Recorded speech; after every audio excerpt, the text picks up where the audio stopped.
Weer eens baie welkom. Ek wil net vir julle sê, ek en François kom wille en pad al saam. So, ek dink julle weet wat vandag in François se lewe gebeur. Hy is verlies, so dit is ook vir die wat van julle wat nie weet, julle trou vandag. En dus kom ek nou hier is, maar ek is bly dat ek hier kan wees, dat hulle daar kan wees. Persoonlik is ek baie dankbaar dat daar 'n nuwe fase in sy lewe kan geskied het. Ek vra dat ons aan hom dink, aan hulle dink. Nou, kom ons nou vandag 'n deel lees uit Romeine 5 van vers 1 af. Die hele gedeelte daar is Paulus besig om vir mense te skryf oor die feit dat ons uit geloof gered word. Nie deur die wet te onderhou. En hy gebruik onder andere Abraham as 'n voorbeeld. En dan kom ons by hoofstuk 5, by vers 1, waar hy sê, God het ons dan nou vrygespreek, omdat ons glo. Nou, net vir eenmaal onderbreek, daai vrygespreek is in die verlede tyd. Dit is gedoen, dis afgehandel. Dit hoef nie weer gedoen te word. Maar dit is gedoen op grond van ons geloof. En hy sê, daarom is daar nou vrede tussen ons en God deur ons Here Jesus Christus. Deur hom het ons in die geloof ook die vrye toegang gekry tot die genade waarin ons nou vasstaan. En ons verheug ons ook in die hoop op die heerlikheid wat God vir ons bestem het. Dis egter nie al nie. Ons verheug ons ook in die swaar kry. Want ons weet swaar kry kweek volharding. Volharding kweek egtheid van geloof. En egtheid van geloof kweek hoop. En die hoop beskaam nie, want God het sy liefde in ons harte uitgestort deur die Heilige Gees wat hy aan ons gegee het. Toe ons nog magteloos was, het Christus immers op die bestemde tyd vir goddeloses gesterf. Die mens gee tog nie sommer jou lewe prys, selfs nie vir 'n regverdige. Ja, tog vir 'n goeie mens sal 'n mens miskien nog die moed hê om te sterf. Maar God bewys sy liefde vir ons juis hier in dat Christus vir ons gesterf het toe ons nog sondaars was. Aangesien ons nou vrygespreek is op grond van sy versoeningsdood, staan dit soveel vaster dat ons ook deur hom van die straf van God gered sal word. Aangesien ons toe ons nog vyande was, deur die dood van sy seun met God versoen is, staan dit soveel vaster dat ons, nou dat ons versoen is, deur die lewe van sy seun gered sal word. Want dit is nie al nie. Ons verheug ons ook in God, deur ons Here Jesus Christus, deur wie ons nou hierdie versoening ontvang het. So lees net daai deel. In my eie Bybel het ek met 'n highlighter gemerk, daar's 4 goed wat van ons gesê word, ten spyte waarvan God deur Jesus Christus vir ons gered het. Die eerste is, ons was magteloos. Kon niks doen om onsself te red. Die tweede is, ons was goddeloos. Weg van God. Sondaars. Mense wat God teleerstel, mense wat teen God se wil ingaan. En dan gebruik hy selfs die woord vyand. Dis vir sulke mense wat God liefgehad het en vir wie Jesus Christus gekom het. Nou, as ek vir julle my Bybel wys, en ek sê vir julle, daar's niks geskryf op my Bybel, sê julle met my saamstem. Kan julle nie so ver sien? Daar's niks geskryf op my Bybel. Is ek reg? Ja. Sê weer? Nee, julle is... Kyk daar, daar's niks geskryf op my Bybel. Nou, wat hier gebeur het, is 'n ding wat ons heel dikwels in ons lewens teekom. Ons kyk na dieselfde ding, en ons kyk van verskillende kante, en dan sien ons verskillende goed, en ons maak verskillende afleidings. Dit is amper soos, ek het 'n koneksie met, daar sê, dit is amper soos daai 2 ouens, hulle kyk na dieselfde ding, maar die een sien 'n 6 en die ander een sien 'n 9. Dit is 'n kwessie van perspektief. En dis hoekom ons baie keer in die lewe praat dat daar's 3 kante aan elke saak. Ek net die masjinerie kry om saam te werk. Daar's jou kant en my kant en dan uiteindelik die waarheid. Nou, wat gebeur in ons lewens, en ek is seker Frans wat al baie met julle hieroor gepraat, is dat as ons dink, ek gaan nou reg, om ek wil net seker maak die masjien kry om te werk. Weet jy hoekom hy so stadig is nie? Daar's hy. Daar druk ek nie die knop hard genoeg nie. Ek het nog nie ontbyt gehad. So ek is nog nie sterk. As ons begin dink oor dinge oor die lewe, dan vorm ons denkbeelde. En hierdie storie werk nie lekker. Ek wonder of julle nie die ander pointer vir my moet doen. Of wat moet ek doen? Daar's hy. Ek weet nie hoe dit gekom het nie. Dan vorm ons denkbeelde. Ander woorde in ons kop, ons sien die Bybel en ons kry 'n sekere prentjie, of ons sien iets raak en ons vorm 'n sekere prentjie. Ons vorm sienswyses of opinies. Ons het almal 'n opinie seker oor die Springbok afrig, gebaseer hierop of daarop, en baie dikwels maak ons aannames. Ons aanvaar dinge so. En dis iets wat al van klein tyd af begin. 'n Mens word groot en jy word as dit ware geprogrammeer en jy begin dinge op 'n sekere manier verstaan, jy dink op 'n sekere manier oor dinge. En die probleem kom daarby as dit wat ons dink, as daai denkbeeld, daai programme wat ons bevestig het, as dit verkeerd is. Dink aan die tyd toe die mense geglo die aarde is plat. Die aarde was nog nooit plat nie, maar hulle het geglo dis hoe dit is, en dit is waar volgens hulle geleef het. Maar net so kom ons in ons alledaagse lewe, en ons het baie keer 'n denkbeeld of 'n gedagte oor iets, en daai gedagte is nie regtig reg. Ons kyk na 'n ding en ons sien hom soos ons dink dit moet wees. En daarom is dit baie belangrik dat ons bewus word van ons denke. Gaan jy vir my die skyfies skryf, asseblief. Ek soveel wyse so moet skryf. Dis die een ding wat ek 'n broertjie aan dood het, is 'n ou voorstaan en iemand anders skryf sy skyfies. Nou, dit is nie omdat ek nie wou probeer vanoggend die masjinerie werk nie. Ons moet dink oor hoe ons dink. Nou jy sou dink, dit is vanselfsprekend, maar dit is nogal nie. Baie mense is op outomaties. Hulle is geprogrammeer en dis hoe hulle optree. Kry iemand skielik in die verkeer in 'n situasie wat hom so 'n bietjie uitdaag en jy sien dadelik hoe daai mens geprogrammeer is. Jy weet, aan hand van die tekens en die goed wat verwys. Ek het een keer 'n vriend op die M1 gery en daar's 'n kar wat so stadig ry in die buitebaan en ek begin 'n bietjie warm raak en hy sê vir my, man, wie dit help nie dat jy opgewonde raak nie. Daai ou weet dit nie. Al wat jy doen is jy jaag jou eie bloeddruk op. En skielik het ek besef, maar dis waar. En nou, as ek moet ry maar aan die linkerkant verby maak, raak nie meer kwaad. Jy sien, dis die verskil tussen daai outomatiese default reaksie. Dis hoe jy geprogrammeer is. Iemand doen iets verkeerd en word kwaad. Teenoor jy oorweeg jou opsies en dan besluit jy hoe jy gaan reageer. Nou, baie mense leef nie so.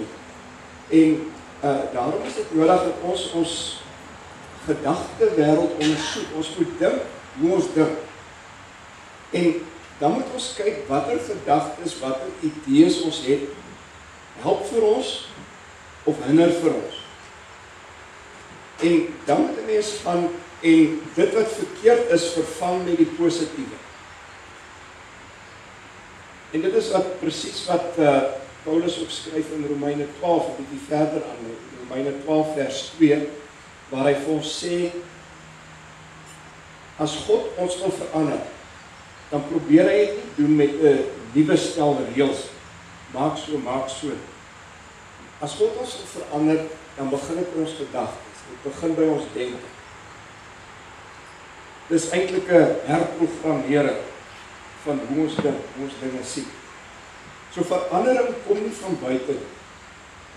Dis kom 'n motiveringsspreker is soos 'n warm bad. Jy weet dit is jy luister na 'n motiveringsspreker en as jy weggaan dan raak dit weer weg. As jy die pad uitklim maar raak jy maar na weer afgekoop. Verandering moet van binne af kom. Nou, hoekom ek daaroor praat is nie om 'n lang storie daaroor te maak nie, want dis 'n onderwerp op sy eie en ek is seker François het al baie meer daaroor gesels. Maar die ding is dat hoe ons dink, hoe ons dinge sien, is hoe ons gaan reageer. En hoe ons reageer op goed, gaan bepaal wat terugkom na ons. Nou, waar ek wil uitkom is, dit geld ook vir hoe ons dink oor God. Want dit is so dat ons ook oor God sekere denkbeelde het. En as hoe ons dink oor God nie korrek is, of dis skeef, dan gaan dit ons verhouding met God beslis bepaal. Dit kan selfs beteken dat ons nie 'n verhouding met God gaan hê. As 'n mens byvoorbeeld 'n teleurstelling ervaar in jou geloofslewe of met God, dan kan dit gebeur dat jy eintlik vir God wil afskryf, dat jy God wil uitskryf uit jou lewe. Hoekom? Omdat jy het 'n situasie beleef, jy daaroor gedink en jy tot 'n gevolgtrekking gekom. Dit help nie om te bid nie of wat ook al die geval mag wees. Nou, ons denkbeelde oor God word ook van kleins af gevorm. Die stories in die kinderbybel, dit wat ons in die kerk hoor, dit wat ons in ons huise sien, gebeur ongelukkig dat party kinders groot word met 'n pa wat nie 'n positiewe pa-beeld uitgee nie. En as hulle dan hoor, God is 'n pa, God is 'n vader, dan dink hulle maar, God moet seker wees soos my pa. So, jy verstaan dat op verskillende maniere word daar vir ons denke gevorm ook oor God. En dit is baie belangrik dat ons weet dat ons denke oor God strook met dit wat God self van homself sê. Nou dis onmoontlik vir ons om God volledig te ken. Dit is baie keer so moeilik vir ons, selfs tussen man en vrou of tussen vriende, ons kan mekaar sien, ons kan met mekaar baie maklik praat. Dit is ook baie moeilik soms vir ons om as mense 'n goeie verhouding te handhaaf. Nog veel meer met God wat ons nie kan sien nie. God wat vir ons in 'n sekere sin vaag en onbereikbaar is.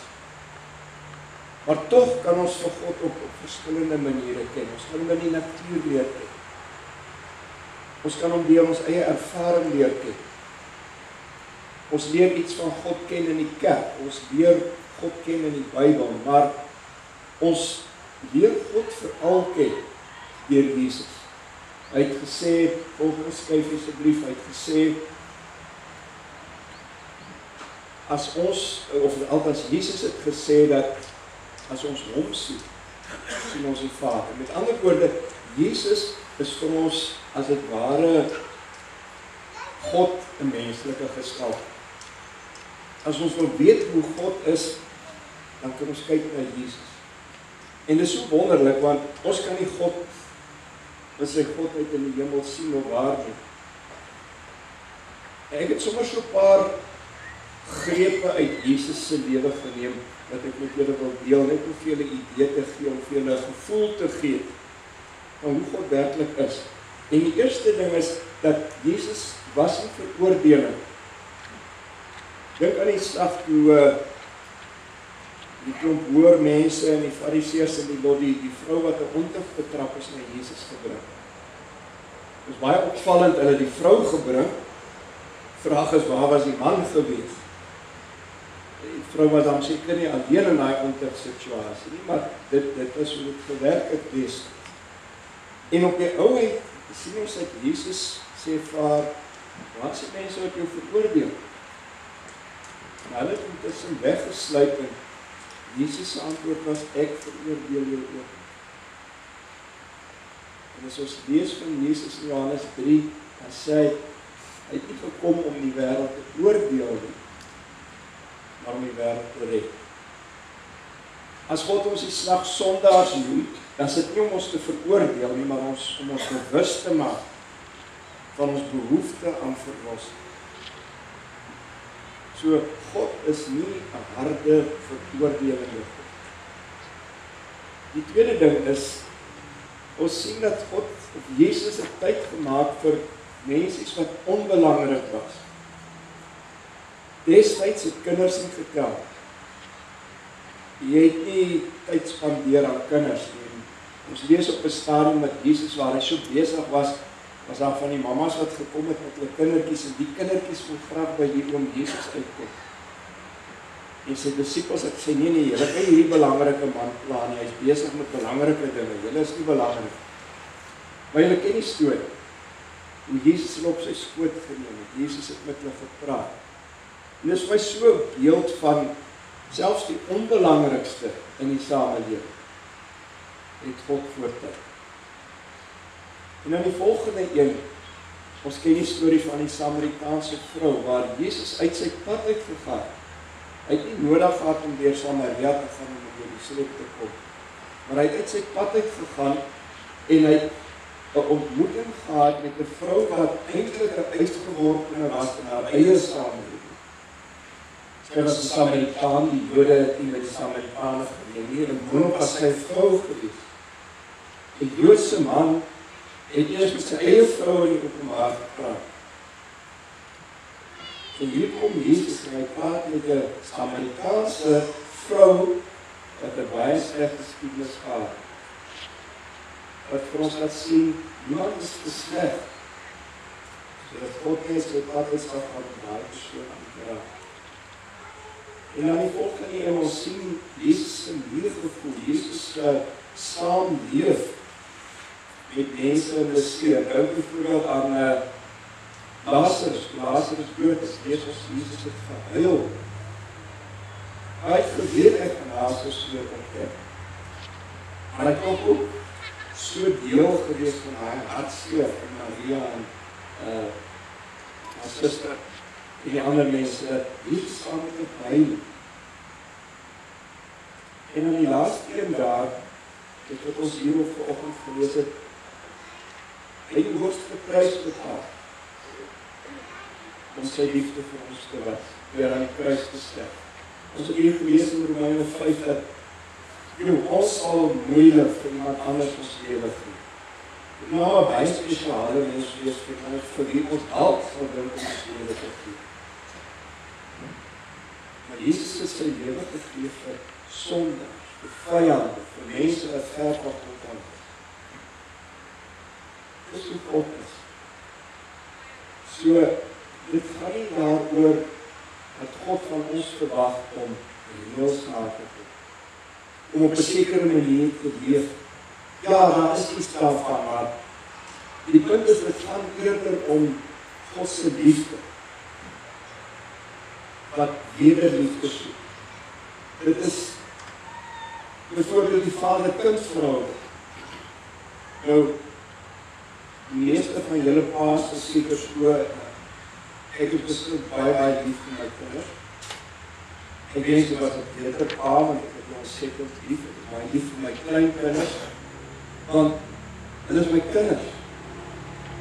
Hulle is immer sommer net mense wat rondbeweeg en as 'n baie spesiale verbintenisse. Dit is wat Jesus ook daar sê in Johannes 3 vers 2, waar hy sê, kyk wat 'n liefde God aan ons bewys, ons sy kinders genoem kan word. Op 'n ander plek word daar byvoorbeeld gepraat van die verhouding tussen God en ons as die bruid en die bruidegom. Vandag is dit nogal iets om aan te dink. Hoekom sou François hulle wil trou? Hoekom sou hulle wil nader aan mekaar kom? Omdat hulle mekaar lief het, omdat hulle graag meer van mekaar wil hê, omdat hulle by mekaar wil wees. En so wil God nader aan ons wees. Hy wil hê ons moet nader aan hom wees. Hy wil hê ons moet in daardie intieme verhouding met hom wees. feit is, God het nie net lief nie. Volgens kyk. God het nie net lief nie. God is liefde. God is liefde. Dis sy wese, dis hoe hy is. Ons probeer lief hê. God probeer nie lief hê. Hy is liefde. Nou, ek het hier 'n voorstelling op die volgende skyfie van net so die verloop van die geskiedenis, soos ons dit volgens die Bybel kry. Ons het die skepping en dan die Ou Testamentiese tyd, die voor Christus tydperk, wat uitloop op die koms van Jesus in die kruisiging en die opstanding. En dan het ons die Nuwe Testamentiese tydperk, die na Christus tydperk waarin ons nou leef, wat uiteindelik uitloop op die wederkoms. Nou, wat gebeur het net na die skepping? En ons weet dat die Bybel is nou nie vir ons 'n wetenskap handboek daaroor nie, dit gee vir ons 'n teologiese prentjie, maar net na die skepping het die mens vir wie God in sy groot liefde in die paradys geplaas. Dis nou sommer 'n ligsinnige ding om te sê, maar ek het al baie gewees, ek kon vir Eva gesien het voor die sondeval. Sy moes dan 'n bitter mooi vrou gewees. Want hulle was volmaak, en daai volmaakte opset, Adam sou seker vir die vrouens ook aantreklik gewees. En tog, omdat God vir die mens vrye wil gegee het, weet ons het hulle gekies teen God. Hulle het vir hulle eie afhanklikheid gekies. Hulle wou soos God wees. En dit was die begin van al die ellende wat ons dwars deur hierdie voor Christus tydperk en selfs vandag nog beleef. Maar die wonderlike is, terwyl Adam en Eva vir God daar in die paradys wegkry, lees ons God soek hulle op. God los hulle nie. God sê nie vir hulle, gaan nou julle gang. En dit lees ons daar in Genesis 3 vers 15, waar terwyl God die vloek uitspreek, en ook oor die slang, die Satan sy die vloek uitspreek, sê hy, dat uit die nageslag van die mens sal een kom in die kop van die slang vermors. Nou, dis 'n heenwysing na Christus. Die teologie praat hulle van die moederbelofte. Dis die moeder van alle beloftes. Net daar, waar die mens sy rug die eerste slag God gedraai, kom God en hy sê, kyk, ek gaan julle nie los in die ellende, ek beloof vir julle, daar kom 'n verlossing. En die hele Ou Testament, as ons dit mooi gaan lees, kom ons agter, dit gaan oor God wat uitreik na mense. Hy reik uit na die volk Israel. Hy wil hulle lief hê, hy wil hê, hulle moet hom lief hê, en hulle moet hom vertrou. Maar dan sien ons maar altyd daai koppigheid, daai eie sinnigheid, daai ongeloof, daai wegbreek van God. Ek het al baie daaroor gedink, mense lees in die Ou Testament, ja, maar hoe kon die ouens so stupid gewees? En dan vergeet die mense dat jy self maar baie keer net soos hulle is. Dit is die streep van die sonde wat dwars deurloop. Maar weet jy, ek het so 3 verse sommer net uit die Ou Testament gevat om vir julle 'n idee te gee van hoe self dwars deur die Ou Testament God se liefde daar te midde van al die oorloë en die bloedvergieting en die goed waarvan 'n mens leef. Die eerste een is daar byvoorbeeld Jesaja 30 vers 15, waar hy sê, waar is hy nou? Self in die verloop. Die Here is gretig om julle genadig te wees. Is dit nie 'n wonderlike gedagte? Hy wil baie graag wil hy ons genadig wees. Dan sê hy in Hosea, ek het hulle met sorg en liefde gelei. In die laaste vers, daar uit Sefanja, julle sal agterkom, dis plekke in die Bybel waar ons nie so dikwels lees nie, waar hy sê, die Here jou God is by jou, hy is vol vreugde oor jou, Hy is stil tevrede in sy liefde. Praat dit nie van 'n God wat weerbarstige, sondige, stupid mense regtig baie liefhet. Maar dan kom die hoogtepunt, as ons weer terugkom by die kruis, volgende skryf, waar ons kom by die vers wat ons gelees het, Johannes, tenminste Romeine 5 vers 8,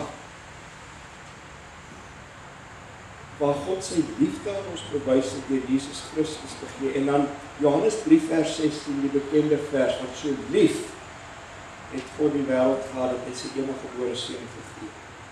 Nou ons weet dit goed. Ons het dit al baie gehoor.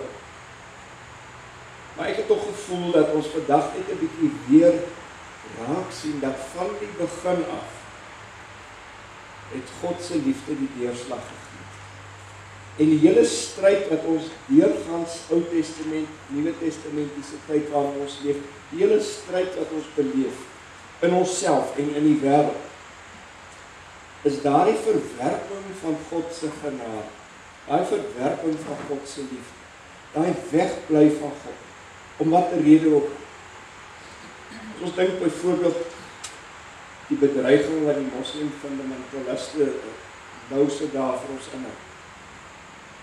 Hulle aanbid God, hulle het 'n beeld van God, hulle is baie ernstig oor hulle godsdienst, maar hulle beeld van God is 'n spiegelbeeld. En lei tot 'n situasie wat vir ons eintlik vandag baie bekommerd behoort te wees. En tog het God daardie mense ook lief. God het vir jou lief, God het vir my lief. En tog is ons ook baie dikwels so teenstrydig teen God se liefde. So, waar laat dit vir ons? Ek wil net miskien nog hierdie een sê wat Jesaja gesê het, in stil wees en vertroue met julle krag. Nie dit wat ons doen vir God, nie soos die moslems 5 alle dag bid en almoses gee en dit doen en dat doen. Nou die kerk het ook al baie sulke foute gemaak, dit is waar die reformatie byvoorbeeld ingekom het.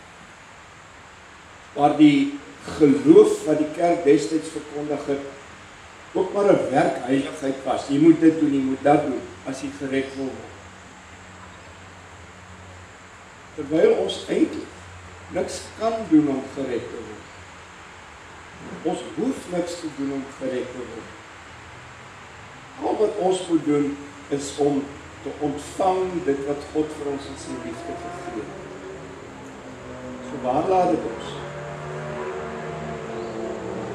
O ja, dat ek dit gou vir julle bysê. Ekskuus, ek is nou nie so lekker by self hierso nie.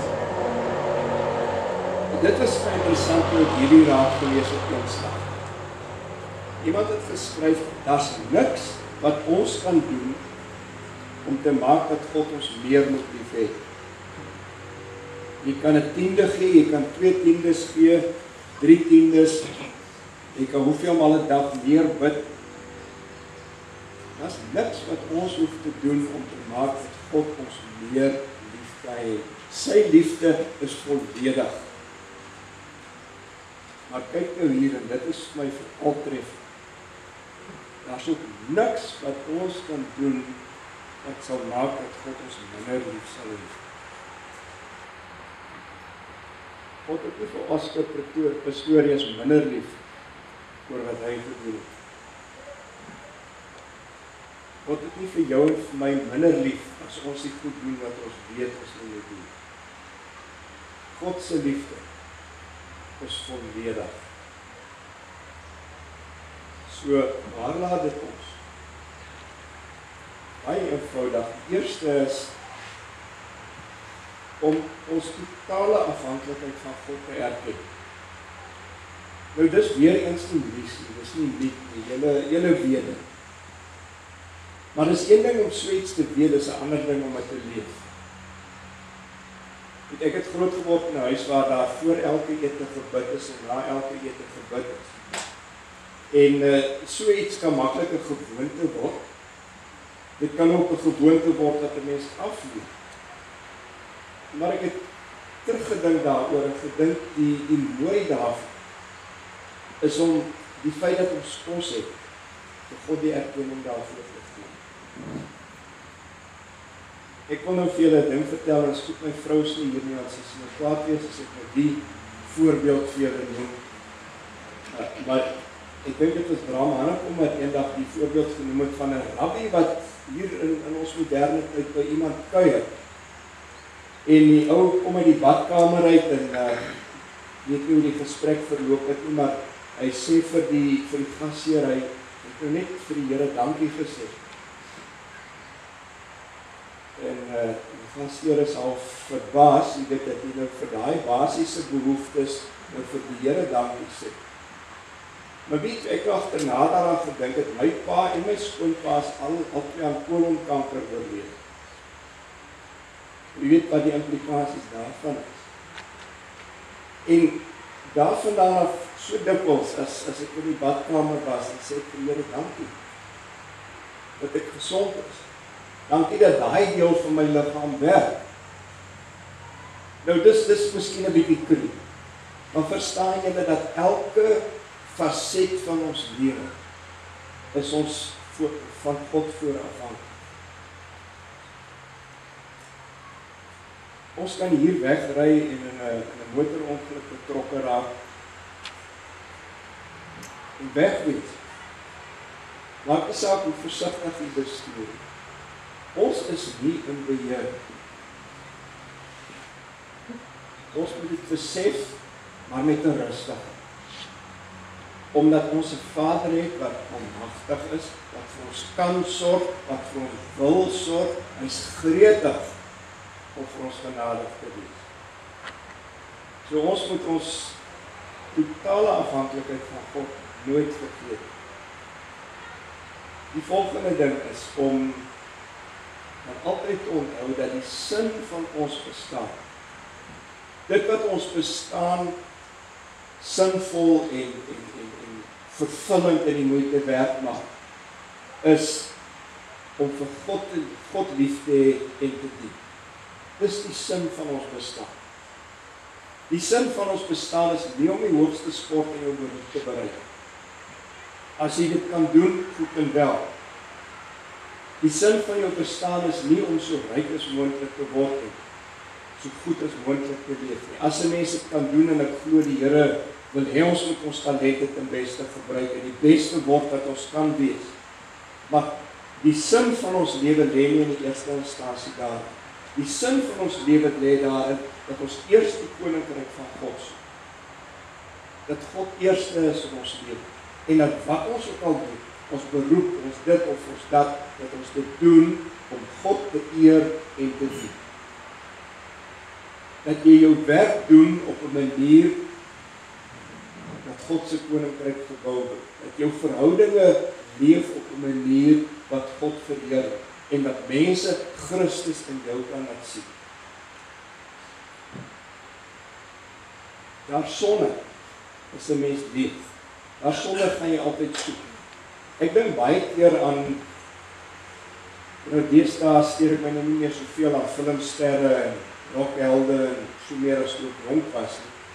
Maar ek onthou in my jong dae het jy filmsterre en rockhelde gehad wat al die roem en die rykdom wat 'n mens sou seker kon wou hê gehad. En dan pleeg hulle selfmoord. Hoekom? Want daar is daai stuk leegheid wat net gevul kan word as jy jou sin vind in jou verhouding met die Here. En waar dit ontbreek, kan jy godsdienstig wees, jy kan baie bid, jy kan gereeld kerk toe kom, tensy daardie koneksie met die Here daar is alles verniet. So, om dit af te sluit, alles dit gebeur bloot omdat God ons eerste liefgehad. Niks uit onsself. Niks anders. En hierdie skuifie net om te sê dat dit was al waar in die Ou Testamentiese tyd waar God al gesê het, ek verwag liefde eerder as offers. Toewyding aan my eerder as brandoffers. Dit is gesê vir mense wat geleef het in die Ou Testamentiese kerktradisie van offers. Maar God sê het vir hulle alreeds gesê, dis bysaak. Dit is formaliteit. Waarom dit eintlik gaan, is die liefde. So as ons kom by waar ons begin het, en ons sien, hy is liefde. Dan wil God ons vandag net weer daarin herinner dat hy soek ons liefde. Hy soek ons. Hy soek nie jou geld nie, hy soek nie jou talente in die eerste instansie nie, hy soek vir jou. Hy het vir jou liefde. En dan sê Paulus vir ons op verskillende plekke hoe ons behoort te reageer daar. Een van die plekke is daar in Filippense 2 vers 12 daarom. Die ou vertaling wat hulle nou weer 'n direkte vertaling maak het gesê, jy moet jou heil, jou verlossing uitwerk met vrees en bewe. Dit klink baie kragtig. Die vertaling wat ons op die oomblik gebruik sê met groot ontzag. Wat wil dit vir ons sê? God kom met sy liefde na ons. Hy dwing dit nie op ons af nie. Ons het 'n keuse. Ons kan God lief hê, ons kan hom bietjie lief hê, ons kan hom nou en dan lief hê, ons kan hom nooit lief hê nie, ons kan hom afskryf. Paulus wil sê, die geskenk wat God ons gee is so oorweldig, so wonderlik, dat ons as het ware met vrees en bewe daardie liefde moet beantwoord. Met groot ontzag, met groot dankbaarheid. Nie deur wat ons doen nie, maar deur ons gesindheid. En uit ons gesindheid sal dit wat ons doen vanself vloei. So vir God, die belangrike sy verhouding. Hy het gehoop op 'n verhouding met Adam en Eva en die mens daarna, daai verhouding is versteur. God het 'n baie duur prys betaal om daai verhouding te herstel, sodat ek en jy vandag ook kan weet, niks wat ek doen kan maak dat God my lief het. Niks wat ek doen kan maak dat God my nie lief het. En daai liefde, as ek dit ontvang en deel maak van my lewe, dan God om aan my. As dit hier ook gelees, dan stort uit sy liefde in ons harte uit deur die Heilige Gees. Ons kant van die bargain is om uit daai liefde te gaan leef. God regtig te soek. En alles wat ons kan doen, te doen om daai verhouding hegter te maak en nie te verbreek.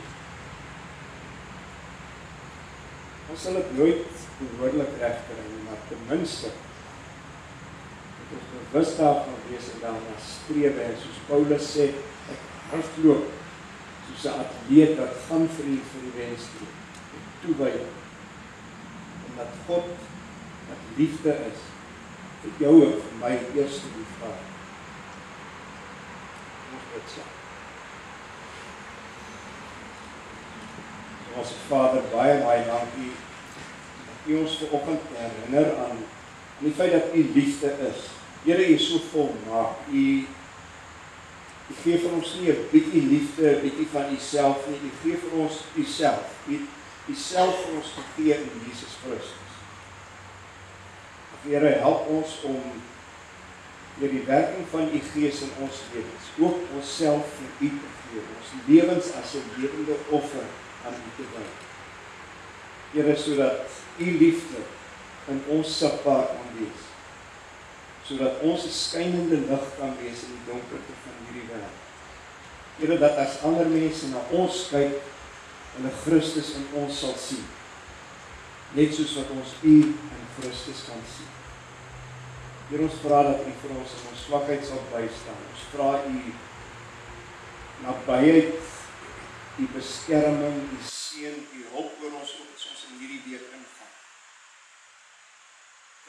Vandag in besonder ook vir François en Charlize, Here, dat U ook vir hulle in besonder sal sien, ook op die nuwe pad wat vir hulle voor lê. Here, ons wil ook bid vir ons land, vir sy mense. Ons wil bid vir die wêreld waarin ons leef. Here, ons wil bid dat U so in die kerk sal werk, so bewussyn sal wakker maak, dat ons as kerk weer opnuut in hierdie wêreld 'n verskil sal maak. Ons vra dit van nie uit verdienste nie, maar grond van U genade in Jesus Christus. Amen. Die genade van ons Here Jesus Christus, die liefde van God ons Vader, en die gemeenskap van die Heilige Gees met julle wees.